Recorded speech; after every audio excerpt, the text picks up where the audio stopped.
खबर छोटी नहीं है, खबर इतनी बड़ी है कि इसका अंजाम सोचकर भी रूह कांप जाती है।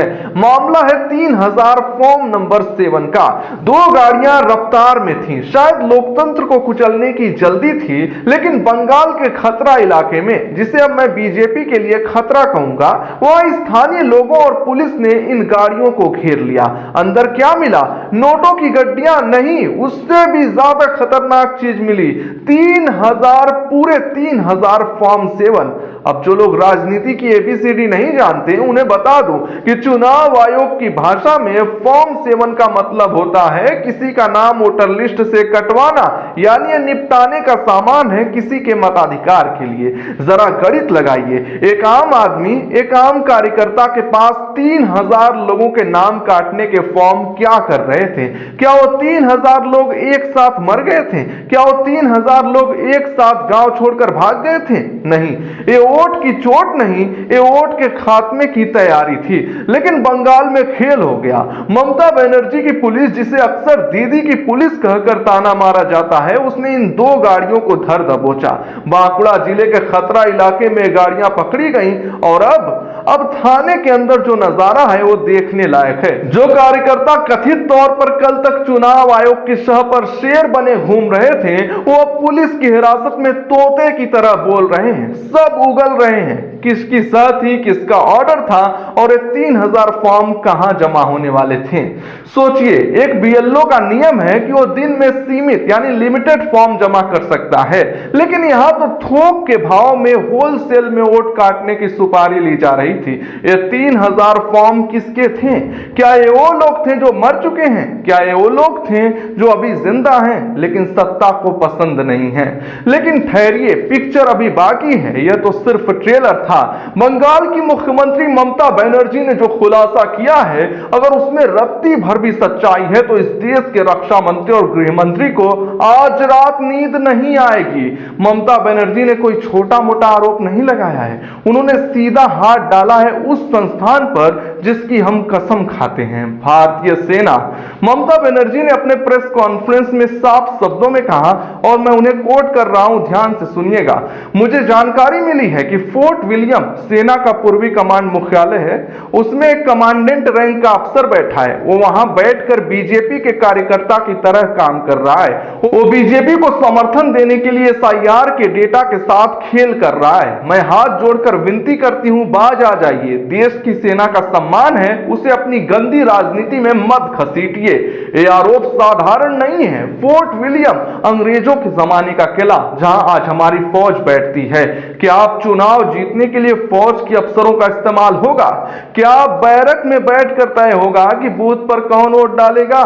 ज्ञानेश कुमार जी, चुनाव आयोग, क्या आप सुन रहे हैं या आपके कानों में भी कमल का फूल खिला हुआ है? ममता बनर्जी का गुस्सा यहीं नहीं रुका, उन्होंने चुनाव आयोग की धज्जियां उड़ाते हुए उसे व्हाट्सएप कमीशन तक कह दिया। उनका कहना है कि आयोग अब नियम कानून से नहीं, बीजेपी के आईटी सेल के इशारों पर एआई टूल्स के जरिए चल रहा है। और सुनिए मजे की बात, बीजेपी की एआई तकनीक का निशाना कौन है? महिलाएं। जी हां, वो महिलाएं जो शादी के बाद अपना सरनेम बदल लेती हैं। हमारे देश की संस्कृति है, परंपरा है, उत्तर भारत से लेकर बंगाल तक लड़कियां शादी के बाद पति का सरनेम लगाती हैं। ममता बनर्जी का आरोप है कि इसी उपनाम परिवर्तन को आधार बनाकर लाखों महिलाओं के नाम वोटर लिस्ट से उड़ाए जा रहे हैं। वाह रे बेटी बचाओ का नारा देने वालों, बेटियों को बचाओगे लेकिन उनका वोट खा जाओगे।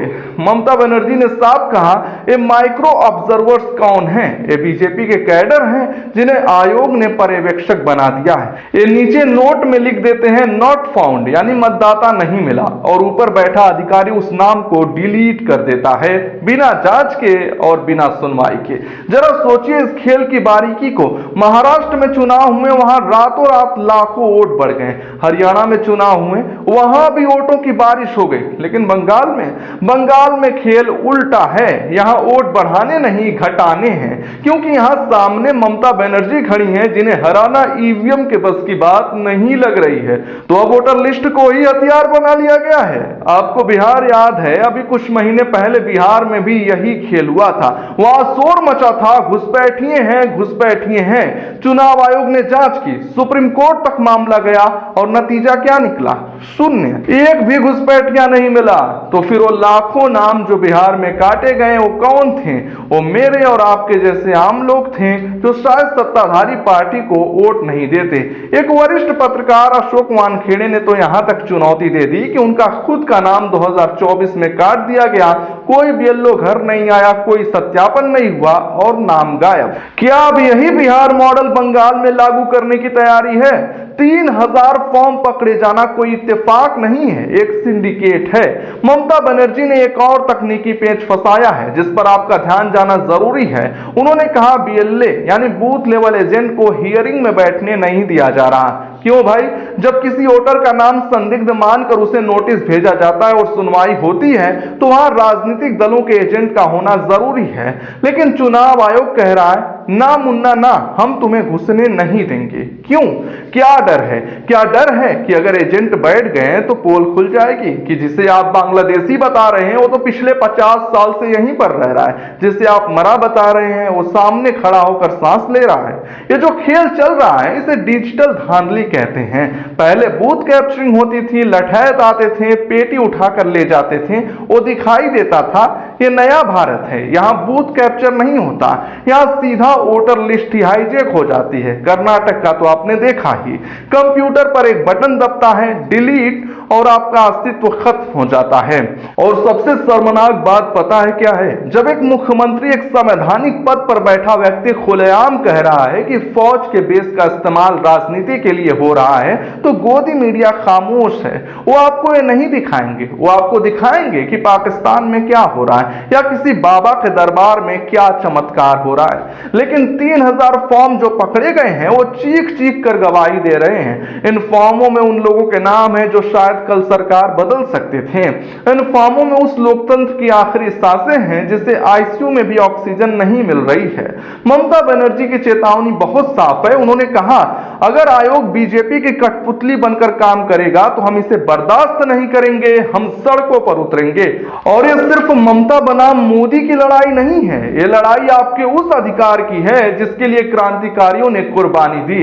अगर आज आप चुप रहे या सोचकर कि अरे तो बंगाल की बात है हमें क्या, तो याद रखिएगा जो वोट काटने वाली मशीन का ट्रायल बंगाल में हो रहा है इसका अगला स्टॉप आपका राज्य, आपका शहर, आपका मोहल्ला हो सकता है। वो जो 3000 फॉर्म पकड़े गए हैं वो सिर्फ कागज के टुकड़े नहीं हैं, वो सबूत हैं एक गहरी साजिश के। वो सबूत हैं कि चुनाव आयोग अब निष्पक्षता का चोला उतार कर शायद कमल छाप दुपट्टा ओढ़ चुका है। अंत में बस इतना कहूंगा, अपने वोटर लिस्ट में अपना नाम चेक कर लीजिएगा, कहीं ऐसा ना हो कि चुनाव वाले दिन आप जाएं राजा चुनने और पता चले कि सिस्टम ने आपको प्रजा की लिस्ट से ही बाहर कर दिया है। इस पर आपका क्या विचार है? कमेंट करें, वीडियो को लाइक शेयर जरूर करें, चैनल सब्सक्राइब कर लें ऐसे खबरों के लिए।